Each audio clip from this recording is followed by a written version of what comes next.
Welcome back, my friends. For those who missed part 1, we are discussing about 10 etiquette tips that immigrants can take on to excel in their Western workplaces. Here's a link to part 1. Let's get discussing.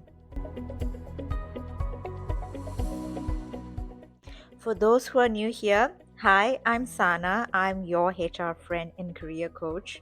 I've been a recruiter and a HR generalist in India and in Australia for over 15 years, and now I am here to help new immigrants find their feet in Western workplaces. Etiquette number 6, dressing and grooming. Again, this is a topic that's very subjective. So you do you, do whatever works best for you, do whatever is comfortable for you as well. But I'll share what worked for me. When I started working in corporate roles in Australia, I made sure that I dressed formally and professionally. This doesn't mean that you need to wear uncomfortable clothes.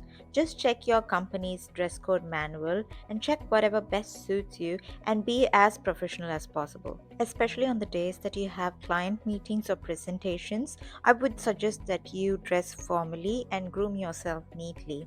Trust me, it makes a world of difference. On days that I'm dressed more professionally and more neatly and well presented, I've always been respected more and been taken more seriously. That's the difference it makes. This is called power dressing. Number 7, use clean language. Please avoid foul language no matter how passionately you feel about a certain topic. Refrain from using polarizing language no matter how tempting it is.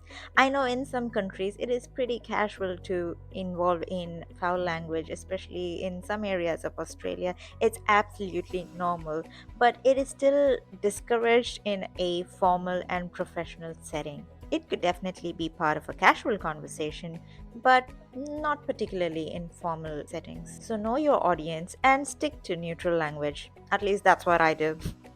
Using clean language also means that you have to make some power words like please, sorry, and thank you your best friends. No matter how casual your environment seems to you, it is still important to be polite and courteous. So, next time when you want your colleague to pass a whiteboard marker, just don't say, give me the whiteboard marker, but instead say, can you please pass the whiteboard marker? Makes a lot of difference. So make sure that you use polite words in your sentences. It immediately puts you in a more respectable position in your colleagues' eyes. This is true. Number 8, courtesy.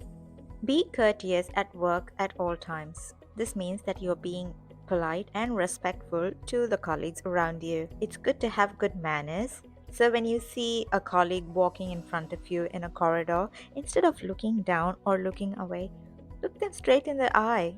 Have a warm smile. Greet them. Say good morning or hello. That'll be great. Now, that's called good manners. When you're going into the conference room, make sure you hold the door open for the next person behind you.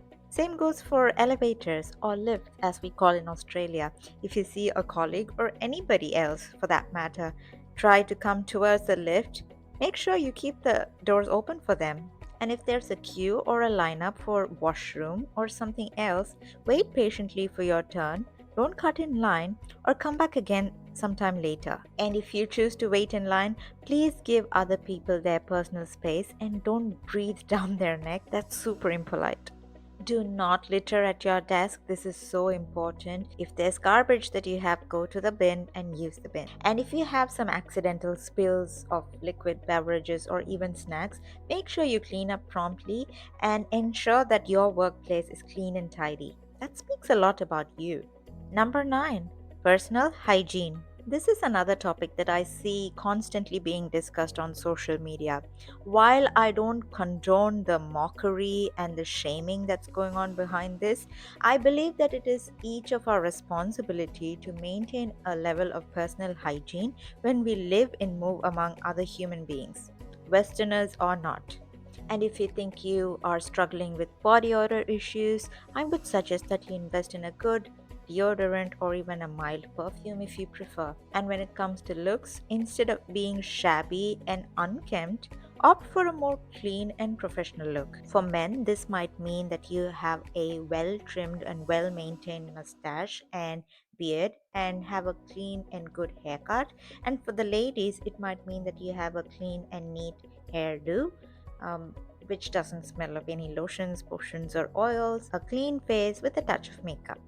These are just very slight modification that you can do to yourself that gives tremendous rewards on how people perceive you as a person in the workplace. We're coming to the end of it. Number 10, gestures. I know we touched on the topic of body language earlier, but this is one step further. You must have heard that actions speak louder than words, and in this case, it's very true. Our gestures speak much louder than whatever we say through words. And this is where our immigrant actions might mean the wrong things in the Western workplace. Let's talk about the very confusing head wobble. You know what I'm talking about. In most of our cultures, the head wobble is a very common gesture. It is used to say yes, okay, no problem, anything goes. But this really confuses our Western colleagues. So stick to nodding up and down for yes, nodding side to side for no. Easy and simple. Some other gestures include pointing fingers. I know it's pretty common back home, but pointing fingers can actually be taken as very aggressive or rude. So instead of pointing fingers next time, try the open hand gesture, which is more subtle. Another mistake that I constantly do is crossing my arms every time.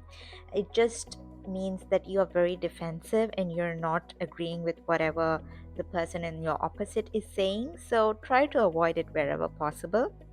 And when someone is speaking with you, make sure that you tell them that you are listening by nodding along slowly here and there with a good, polite smile instead of looking away or looking down.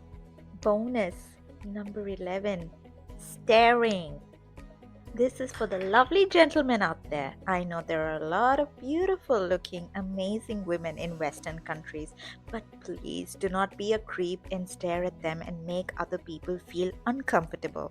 These are just everyday people minding their own business, so no matter what they're wearing, please don't stare at them and make everybody feel awkward around you. Even in situations where you have to talk directly to them, please maintain courtesy and good eye contact.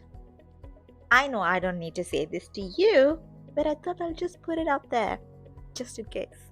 And that's it, folks. These were my workplace etiquette recommendations that you could follow to lay a healthy foundation for your professional and career goals. In the Western workplace, of course. Hope this helped you, and if it did, I'm sure it'll help your friends too. So please share it with whoever you think that needs to hear this today.